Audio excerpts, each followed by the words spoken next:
જવાબ આપ્યો છે, આ બંને ક્વ સુધા અને ક્વ કથા, અમૃત અને કથા, એમાં એટલો ફરક છે.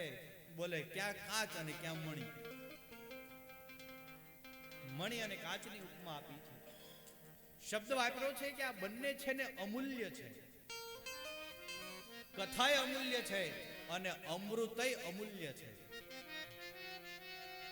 કથા એ સંદર્ભે અમૂલ્ય છે કે આની કોઈ કિંમત આપી ન શકે, અને કાચ અમૂલ્ય છે એટલે કે એની કોઈ કિંમત થઈ શકે એમ.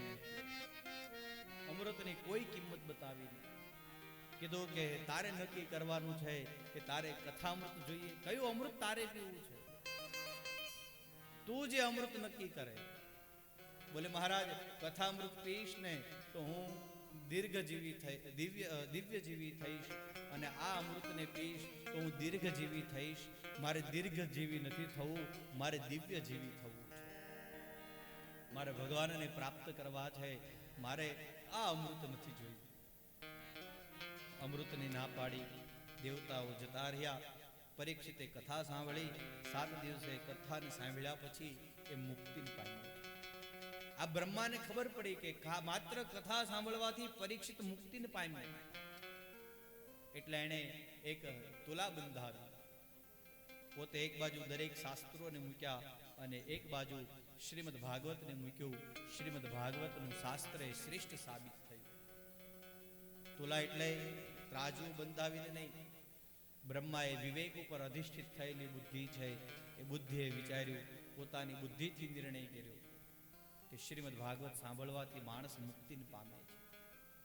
આ સંદર્ભે મહાત્મ્યની અંદર એક પ્રસંગ બતાવ્યો છે. સૂતજી કહે છે, એક દિવસ સનકાદી મુનિઓ બદ્રિકા આશ્રમની અંદર વિચરણ કરી રહ્યા હતા. એમાં એક દિવસ નારદજી ત્યાંથી પસાર થયા છે. પસાર તો થઈ રહ્યા છે નારદ, પણ શ્રીમદ ભાગવતે શબ્દ વાપર્યો છે, ગત વિત્તો યથા જનઃ. માણસે ઉંમરભર મહેનત કરી અને જે કાંઈ પણ કમાયો હોય, જે કાંઈ પણ સંપત્તિ મેળવી હોય, એક ક્ષણની અંદર એ સંપત્તિ માણસની લૂંટાઈ જાય, અને માણસ જેટલો વિહવળ થઈ અને જતો હોય એટલા વિહવળ થઈ અને નારદજી જઈ રહ્યા છે. આટલી વિહવળતા નારદજીને જોઈ એટલે વિચાર આવ્યો. સનકાદીઓને અટકાવ્યા. બોલે નારદજી કઈ બાજુ? નારદજી કહે કે હું તપ કરવા માટે જાઉં છું. બોલે શેના માટે નારદજી તપ કરવું છે? બોલે મહારાજ તપ એટલા માટે કરવું છે, હું હમણાં પૃથ્વી લોક ઉપર ગયો. પૃથ્વી ઉપર ગયો, મેં અનેક સ્થાનોની અંદર હું ફર્યો છું. પૃથ્વી ઉપર મહારાજ મેં જોયું, સત્યમ નાસ્તિ તપઃ શૌચમ દયાદાનમ ન વિદ્યતે ઉદરમ ભરિણો જીવા વરાકાકુટભાષિણઃ. મહારાજ હું પૃથ્વીના અનેક ક્ષેત્રની અંદર ગયો. પુષ્કરંચ, પ્રયાગંચ, કાશીમ, ગોદાવરી તથા હરિક્ષેત્રમ, કુરુક્ષેત્રમ, શ્રીરંગમ, સેતુબંધનમ. પણ મેં એ બધે ફરતા ફરતા જોયું કે પૃથ્વી ઉપર માણસ સત્ય બોલતો નથી, માણસ દયા દાખવતો નથી, માણસ પોતાના સ્વકર્મને છોડી રહ્યો છે, માણસ સ્વધર્મને છોડી રહ્યો છે. મંદા સુમંદ મતયો મંદ ભાગ્યાયુપદ્રતા. માણસ પણ મંદ થઈ ગયો છે અને માણસે પોતાના ભાગ્યને પણ નાનું કરી નાખ્યું. મેં તમે આપણા ભાગ્યને બહુ નાનું કરી નાખ્યું છે. એટલું બધું નાનું કે આપણે એવું વિચાર કરીએ કે 2-4 બંગલા થઈ જાય, 1-2 ગાડીઓ થઈ જાય, થોડી સંપત્તિ થઈ જાય એટલે જીવનના બધા સુખો આવી ગયા. બસ બહુ નાનું. ઉંદેડાના પંજાની અંદર 4 દાણા જુવાર ના હોય તો એને એમ હોય કે બસ આમાં જ સમગ્ર સંસાર આવી ગયો છે. મેં ને તમે આપણા ભાગ્યને બહુ નાનું કર્યું. અમને લોકો છે ને ઘણી વખત જન્મપત્રિકા બતાવવા માટે આવે, કુંડલી બતાવવા માટે આવે, આવીને કહે કે જુઓ ને અમારા ભાગ્યની અંદર ગાડી ક્યારે થશે, અમારા લગ્ન ક્યારે થશે, અમારે બંગલા ક્યારે થશે, બધું જ પૂછવા માટે આવે. પણ આજ સુધી અમને કોઈ કુંડલી બતાવીને એમ નથી પૂછ્યું કે મને મારો કૃષ્ણ ક્યારે મળશે, મને મારો રામ ક્યારે મળશે. મને મીરાના શબ્દો એ બહુ ગમે. જોશીડા જુઓ ને મારા ભાગ, કેદાડે મળશે મને પેલો કાન, મને કેદાડે પેલો કાન મળશે. એ જોશી મારા જોશ રે જુઓ રે મને, કેદાડે મને ગેલો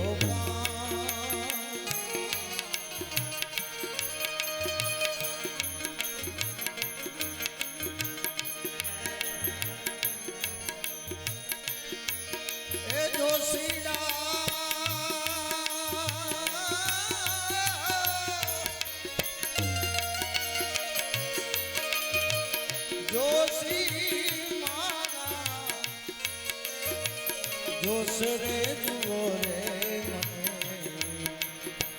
કેદાડે મને ગેલો કાન,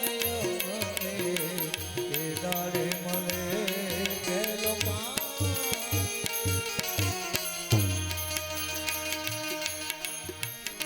એ ઈશ્વર હવે ક્યારે મળશે? એ ભગવાનની પ્રાપ્તિ હવે ક્યારે થશે? પીળું પાન થાય ને એટલે ખરી જાય. વૃક્ષની અંદર પાનો લીલા હોય પણ પીળું થાય એટલે એને ખબર પડી જાય કે હવે ખરવાનો સમય થઈ ગયો છે. હે કૃષ્ણ, હવે હું પચીને પીળી પાન જેવી થઈ રહ્યું છું, મીરા કહે છે. હવે મને ખબર છે કે હવે ખરવાનો સમય થઈ રહ્યો છે, પણ હવે તું કૃપા કરી દે કેશવ કે હવે મને તારી પ્રાપ્તિ થઈ જાય. આ દેહની અમારી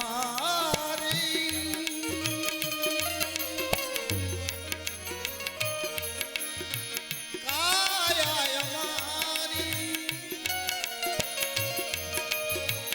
સુકાઈને થઈ છે પીરું પાન,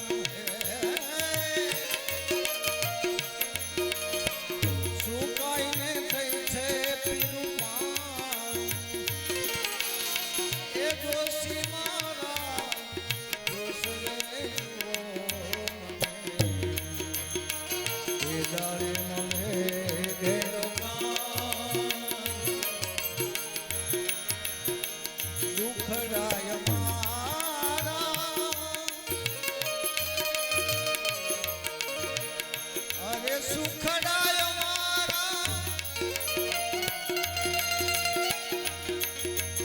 તલમગ જેવડાને દુખડાર મેરું નિસમાન. દુખડા મેરું નિસમાન. જોશી મારા જોશ રે જુઓ રે મને, કેદાડે મને ગેલો કાન, કેદાડે મને ગેલો કાન. उम्मीदों की दुनिया तो हर कोई बसाता है, उम्मीदों की दुनिया तो हर कोई बसाता है, लेकिन पाता है वही जो तकदीर लेके आता है. આ જગતની અંદર ગંગાની કિનારે કોની નથી આવવું, પણ અહીંયા ત્યારે પહોંચી શકાય જ્યારે ગંગા બોલાવે. આપણા સંકલ્પથી ન આવી શકાય. આપણે ગમે એટલા વિચાર કરીએ, ગમે એટલા પ્રયોજનો કરીએ, પણ આ કિનારે ન આવી શકાય. આ કિનારે ત્યારે જ આવી શકાય જ્યારે એ હાથ પકડીને એમ કહે કે ત્યારે અહીંયા આવવું પડશે. આપણે બધા આવ્યા નથી. મારા શબ્દોને થોડા સમજજો. આપણે બધા અહીંયા આવ્યા નથી. આપણને બધા હાથ પકડીને ગંગાએ લઈ આવી છે કે આટલાય સમયથી ભટકી રહ્યો છે, તો હવે સમય મળી રહ્યો છે ભટકાવને દૂર કરવાનો. અનેક જન્મોથી હું ને તમે ભટકી રહ્યા છીએ. હવે ગંગા પણ ઈચ્છે છે, શ્રીમદ ભાગવત પણ ઈચ્છે છે કે હવે હું ને તમે અમારી ગતિને બદલાવીએ, આપણે મોક્ષ તરફની યાત્રા કરીએ. મીરાબા